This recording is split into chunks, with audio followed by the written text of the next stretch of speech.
Change a BlueAir filter with me. These BlueAirs are my absolute favorite, and if you're watching this, I assume you already know that. But I had no idea how I would change my first filter because when you get them, they come with a filter pre-installed, and you do need to put in a new filter every 6 months. So you really just pop the top off, and there you can see the vent, and you pull out your old filter. I know it looks gross. This is 6 months of suction.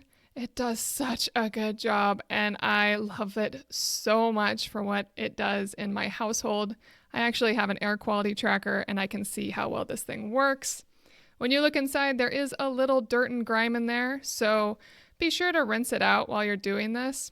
And I'm taking off the exterior fabric as I need to clean this as well. It's collected a lot of cat hair and it feels a little greasy. So I will be washing that, and you can always get more covers as well.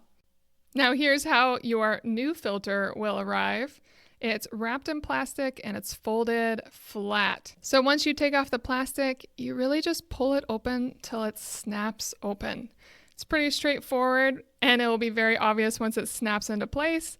And then it's even easier to install. You literally just drop it in there. Now, once you have it in, you will want to make sure that you look for the notches to put the top back on in the correct position. It does have one way to go down, so the buttons on the side snap down. And there you have it. That's how you replace the filter.